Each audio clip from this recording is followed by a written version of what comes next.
Welcome to Carbon Car Systems, guys. Today we're going to be reviewing and comparing the different models of the Kenwood 2017 lineup. These are the CarPlay, Apple CarPlay units, Android Auto units. So we have three of them here. They actually have a fourth unit, which is the navigation one above this, but we're going to focus specifically on these because these are a real affordable option and they run some cool features where you can run the apps off your phone on the units and control them yourself, and including the navigation without the price tag of a nav unit, which is really cool. And we're going to compare the differences here today and run you through how they work, the differences between the models before, and also what's new for 2017.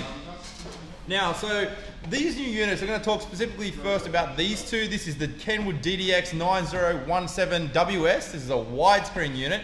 And this is the Kenwood DDX9017DABS. Now, these two units predominantly have the same features, so I'm going to talk about them together and then discuss the small differences they have in features. But what is cool about both these units this year, they have built-in Wi-Fi. So instead of just running apps off your phone, so if you had Apple CarPlay, you could run, for example, Apple Maps. It uses the native app navigation platform, and Android Auto uses Google Maps. But now, through the wireless mirroring, you can actually use different maps. So if you're an Apple user and want to use Google Maps, you can now Wi-Fi that across, which is really cool. Now, what's also cool is if it's Android, it is two-way wireless control. So you can actually control on the screen wirelessly, not just in Android Auto, the actual apps as well. You can even SMS and do all sorts of things, run apps like Waze and different navigation, or even gauges off your phone if you have that. So that's one of the cool features they got. One of the other cool things they're going to do this year is this. This is a little in-car driver recording camera, or a dash camera. It's full HD, very small, so we can compare it to the unit here. This is our sample unit, so this is actually not out yet. It's out in April 2017 in Australia. But very small, full HD camera can be controlled on the screen, okay? So very cool. That will run on all the CarPlay units that Kenwood have. Very high quality. We discuss this later in a different video. We show you that working in the car, but they'll be out shortly too, and they will plug into all these units. Now, some of the cool things about these two units, other than the Wi-Fi and the dash cameras, this unit here on the right, or so my right, your left, these is a Toyota specific unit, 200mm wide with rounded edges. So that's to suit almost every Toyota from like 2005 right through that has this shape on the dash, okay? Direct fit. It has the plugs that plug into most Toyotas, and some of the Subarus, the newer models since Toyota and Subaru joined company, they have this unit as well. Very neat fit. So I've got is that a Toyota 86? I'll show you how that would fit to give you an idea. So they actually will sit in there very neatly, okay? And we're going to show you these units actually in operation on our display boards shortly. We're going to show you how the Android Auto works and the differences on the actual units, but we'll talk about the units themselves to start with. So, one of the cool things this unit has, and the DDX9017, they're both capacitive touchscreen. And what that means is that it uses the current in your finger to swipe the screen and detect all the movement. Okay, that's important because there's cheaper units on the market that will use a responsive touchscreen, which is pressure off your finger. So as you can imagine, when you scroll on a pressure touchscreen, it's not as smooth, okay? Give you an idea, your smartphones, iPads, tablets, all capacitive touch, okay? And it's very important. Now, price-wise, these are $11.99 retail in Australia, so $1,199. And they do have this other unit, which is a bit more affordable, which I'll talk about later, is the DDX9017BTS. This is a CarPlay Android Auto unit also. It is only $7.99 retail for those guys on a budget or want something a bit more affordable.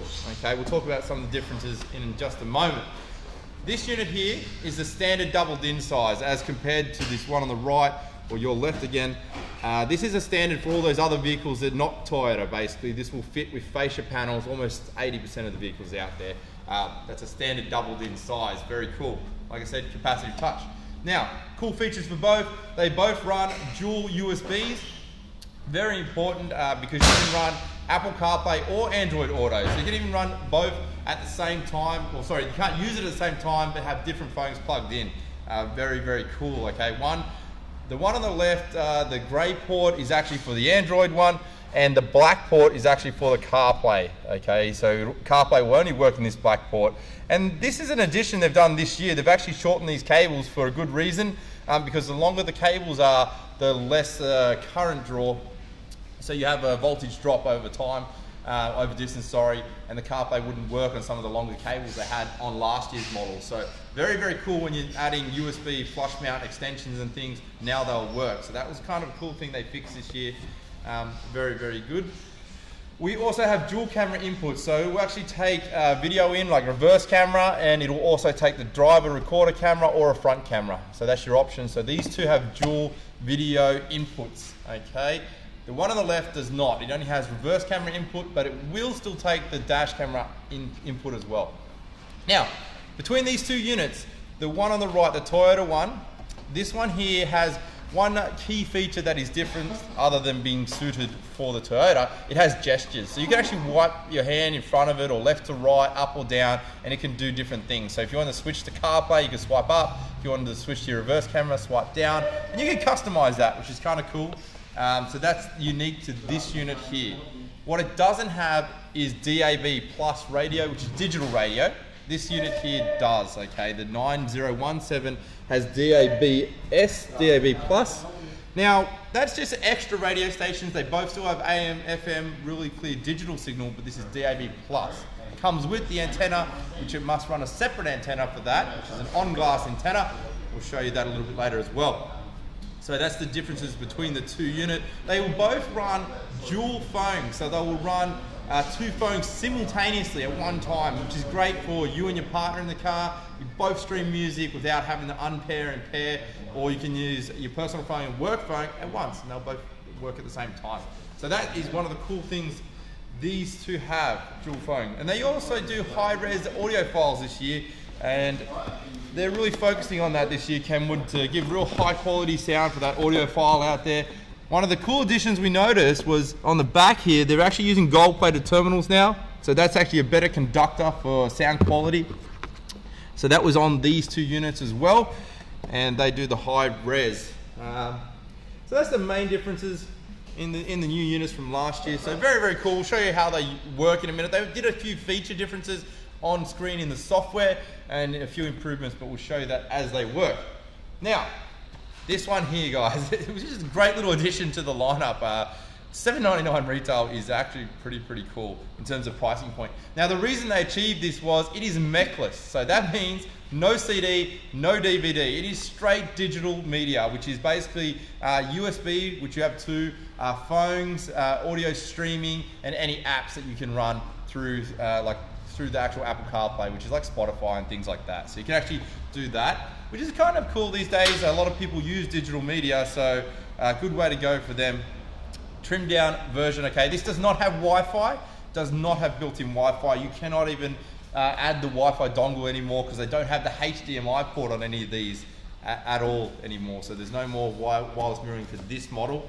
What are the differences on the back? This one didn't have the gold-plated units. It will still do high-res audio files, like high-res audio, but it doesn't have the gold-plated terminal. So that will make a difference to some people. It only has one camera input in terms of, you can't run a front camera and reverse camera, but you can run a reverse camera and the driver recording camera, so you can still run that as well. Now, this one here has a different touchscreen as well. It uses the responsive touchscreen I was talking about earlier. It is still a glossy responsive touchscreen. Most responsive touchscreens are in matte colors. That's how you can notice the difference. So it's still quite smooth, but you know, because they have to adhere to Apple and Android's quality level, so it has to be still quite smooth. But these ones on the right will be a little bit better. Okay, so that's mainly the differences there. We'll quickly unbox a few things and show you the differences in the harnesses, and then we'll do a comprehensive review of these units in operation as well. But a really good lineup from Kenwood this year, and like I said, they still have a nav version above this, but it's a bit more expensive, so someone might not want to pay the built-in nav, and that's the only difference that they have, really. I think the top of the range unit has reversible tilt screens as well. This one on the left, you can't tilt the screens at all because it has no CD, DVD. These ones here will actually flip down, and we'll show you them in operation. So cool units. So let's unbox these quickly, show you the differences, and we'll show you how they work. The first kit. So I'm going to show you from the DDX9017BTS.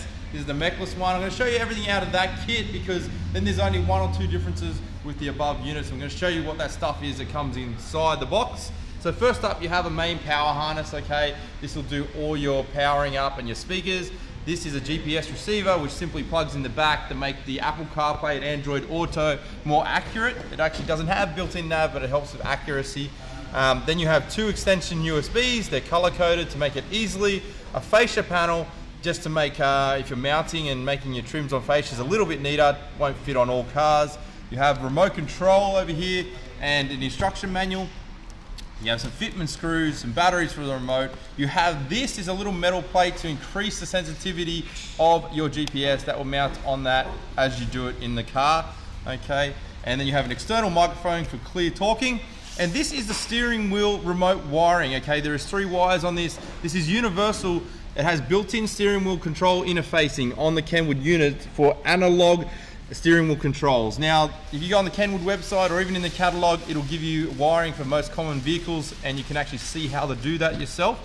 And then this last harness over on the left is the video camera input or AV input on which you can run audio and visual in, as well as the reverse camera input on the back. Now, when you go up to the next unit, the DDX9017, the only difference in the box is this. This is a DAB plus digital antenna. It is an on-glass antenna, and that will mount on the front windscreen of your car and plugs into the back of the unit. That is the only difference, okay? Next up, you have the DDX917WS. This is the Toyota unit, and this has one difference. It doesn't come with the DAB antenna because it doesn't have DAB, but it has the Toyota plugs built into the plugs already. So plug and play, very easy. And then it gives you this. It's a basic, I think it's 28 pin adapter for, which is the most common used steering wheel control adapter on Toyota. But if it is different on your Toyota, you can cut this off and wire it manually as well, which you would just go to the Kenwood website and they show most of that. Now, on the bottom 2 units, it isn't plug and play, but we do sell, and you can get these available online, the plugs that plug in the back of the unit that go into a universal ISO connector, international standard, and then you can get the vehicle side of that plug as well. So this is a Subaru, for example, Mitsubishi. We have about 150 types of these, so making it virtually plug and play for most of your wiring. You can get those separately. They range online, $15 to $20. We have them on our website, or you can ring us and we can help you out with that as well. So let's go check these out powered up. All right, so we've set these up in our showroom. It's a little bit darker in here, so hopefully you can see the screens really clearly. This is the 9017, the DAB unit, the 917, the widescreen Toyota unit, and down the bottom here we have the 7017, which is your mechless unit. So as you can see, they use all the same base software platform. We'll step you through the differences and show you the difference between CarPlay, Android Auto, and the wireless mirroring as well. Here you can see, so this is the actual Kenwood camera, so it gives you a bit of idea of how big that in-dash camera is. It's really, really small. We got another video we're going to pump up later. We'll actually show you how that operates in the car as well. So we'll do that in a separate video, but that gives you an indication of how big it is. All right, so here we have the DDX9017, the DABS unit. And as you can see, this is the capacitive touchscreen. It is very, very responsive. So it's very smooth, very fast to move across different screens. This is your actual home screen here, and you actually get 3 main menus and your phone across the bottom. And you can actually switch these around with the other apps that you have on the unit itself. So these are the apps that are native to the Kenwood unit. So you got USB, CD, everything in the background. It has the nav icon, but this is not available in Australia, and I don't even think they're making it the add-on in the world anymore from Kenwood, its previous models. From now on, the CarPlay and is going to be the way moving forward with the Android Auto as well. But they also do have a unit above this, the 9170, which is has got the Garmin navigation built in if you want to go that way. We're going to focus on these units and show you how the Android Auto works and stuff. Okay guys, first up we're going to show you the Android Auto. We're using a Samsung Galaxy Note here, but it will work on anything with 5.0 and above Samsung or Android platform. Okay, you can check that on the Google website. The first step is actually download the app itself, Android Auto, off the Play Store, and then you can just plug it in, and what will happen is it'll come up automatically on the screen of on the Kenwood unit, and you just tap it to open it up. Once it's actually open, this is the platform that Android Auto has, and it does things like all your voice calls and everything, very Google-ish. You can just go through them. It has voice activation in the top right-hand corner here. You have a home button. You can go through your music, and then you can also use the mapping system such as Google Maps, so you can voice dial, and you can actually type it in as well. So there you can see. On the way to 17 Moore Place, traffic is lighter than usual. The route via Richmond Road is the... There you go, it's going through some of the nabs. So it'll actually talk to you as you go along, and then you can go return to the Kenwood home here, or you can use the home button. So that's a quick look at what is available on Android Auto. So from here, guys, we're going to show you the wireless mirroring for the Android phone. So to use that, you actually have to disconnect the phone from the cable, because whenever it's connected to the cable, it will default to Android Auto. But when it's not connected, you can use the built-in air mirroring through the Wi-Fi. So this is through Miracast. On your Android phones, you just scroll down from the top and use Quick Connect.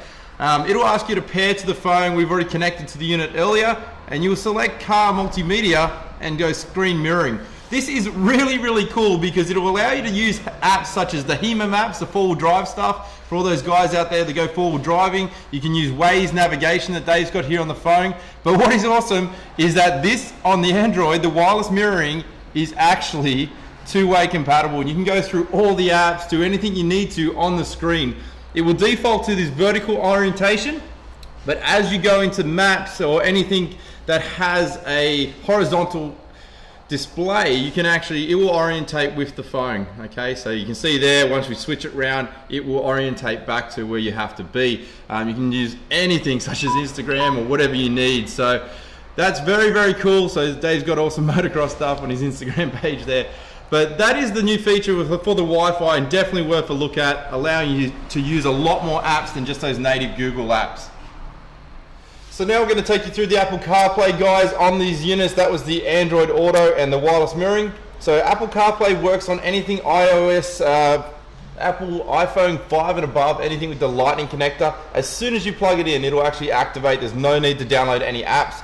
And it will run everything from music, navigation, SMSs, and a few other apps such as Audible, Spotify, music type apps. You can actually voice guidance on this one. Navigate to Bondi Beach. Here's Bondi Beach. And it'll actually type that in and go through and navigate for you. We don't have the GPS in this, but it'll default to doing everything Siri eyes free. Where would you like to go? Well, sorry, Siri hands free, but you can also type things in manually, but it does try to default you to everything being Siri, even the SMSs, so you can actually talk to them. Okay, to whom? And you can say who you're going to send messages to. It will read them out to you as well, so it's very, very cool. Any of these apps that are compatible with Apple CarPlay at the moment, it'll prompt you to download them as soon as you plug it in if you don't have them available. So that's one of the cool things about it. We'll quickly show you through the wireless mirroring for the Apple, because as standard this unit does not have it, but we have a patch which we'll make available on the website to actually activate the wireless mirroring. So as you go in here at the moment, you can see this is the Android, the Miracast. There's no way to do Apple mirroring, but we're going to show you quickly how to do that. Alright guys, so this is what you're going to do to activate the mirroring on these units. So this is on all the Kenwood units with Apple CarPlay and built-in Wi-Fi. So this is the DDX9017, which is your standard double DIN, and basically the next one down, which will be the 917 widescreen for the Toyotas. But we're going to give you this little patch file. We're going to make it available on our website, and all you need to do is actually just plug it into any of the USBs and wait 15 seconds and then restart the unit, and we're going to show you it's going to activate a new feature in here. So that's just been reset, and what you're going to notice now when we go into air mirroring, it's now going to say connection switch, which wasn't there before, and you're going to go to wireless link, okay, and that's going to be for all the Apple phones so they can do the wireless mirroring. Be aware that the wireless mirroring is actually only one way for the Apple, but it's still pretty handy if you want to use Google Maps instead of the Apple Maps. So we're going to go into our Wi-Fi settings, and this will actually come up with its own little Wi-Fi called Car Multimedia. You can rename it later. You're going to type in the password, and that's going to take a few seconds to connect. So there we've connected it to the Wi-Fi, guys, and then from there you can swipe up and go to AirPlay Mirroring, and you'll find Car Multimedia. Sometimes you'll have to repair the Wi-Fi to get this to work, but there you can see it will mirror anything off your phone for the Apple. Like I said, it's not two-way compatible, but it is really, really cool. If you want to run Google Maps or something different rather than the Apple CarPlay maps, then you can certainly do that. You can even run videos, etc. So that's a cool way to activate that. We're going to put it on our website so you can download that for the wireless, the units with the built-in Wi-Fi. So that's how the Android Auto and the wireless mirroring work on the DDX9017. Now, on the 917, the widescreen unit, which we were talking about earlier, the only differences that you're actually going to get on this unit is the fact that it's the widescreen and it's got air gestures. So you can actually swipe in front of the screen and it will do different things. Like, see there, it's gone to the wireless link, or we can scroll up and it will go to the home screen. And you can actually set them up to do all sorts of things like front camera, reverse camera. In the user interface, you can do gesture setup. So you can have it answer the phone or go into standby, CD, whatever you like. So you can actually set that up. That's the only difference between the 917 and this. You actually lose, like we talked about earlier, the DAB+, the digital radio, but you gain the gestures. The top unit, the 9017, does not have gestures. So very, very cool. The other thing is just these side buttons, okay? It's an LCD touch panel all the way through, but it has an adjustable screen with the CD and everything behind. Now, when we step down to the next model, the DMX7017, which is the basic unit, this is it here. It has a different sort of touchscreen, as we talked about. It is a responsive touchscreen. So the feel is not as smooth, okay? It is a pressure touchscreen. It still moves as fast, but the feel of it is not like a smartphone, but it's still a great unit. But some of the things you lose CD, DVD, you lose that smooth touchscreen, you do not get the Wi-Fi, you do not get DAB+ radio, but everything else on the interface is the same. It does not have the Wi-Fi, so no wireless mirror linking, and it only has one camera input, but it will take a reverse camera and a front camera, or instead of the front camera, you can run the driver recorder camera, that new one from Kenwood. Reason you might want this, being a mechless unit, so it's only digital media, which is Bluetooth, Bluetooth audio, USB, anything digital. It's a lot cheaper. It's only $7.99 retail, so that's something more on the affordable scale, whereas these top two units, so these two units themselves are $11.99 retail, okay? So they're a little bit more expensive, but you get a lot more features. So that's the difference in terms of the units and how they operate. So guys, that's a comparison between the three new units from Kenwood. These are the non-navigation units with the Apple CarPlay and Android Auto. So quick wrap up, the DMX7017, no wireless, no DVD, no CD. It has a different sort of touchscreen. It comes in cheaper, $7.99 retail, very, very affordable. Then you have the Toyota version, which is specific for the Toyota screens, which is widescreen. It has the built-in Wi-Fi with the gestures. And then you have your standard double DIN, which will fit every other car out there, and that one has Wi-Fi and DAB+ radio. These two are $11.99. So to give you a difference, I think this for an entry level is awesome for those guys with the basic cars or older cars. You can get some of that new tech. These beautiful Toyota screens fit perfect, and they have the steering wheel controls built in, so any vehicles you want to interface with that with is going to work automatically, no extra adapters. And this double DIN, it allows you to fit the 80% of the other cars out there that aren't Toyotas and Subarus. But great units. I'm going to do a review on the dash cam, the new Kenwood dash cam. We're going to put that up later today on our YouTube channel. And we also are going to show you how to fit the 917 and talk about the differences between the old one and 9017 as well. But if you want any more information, hit us up at Carbon Car Systems.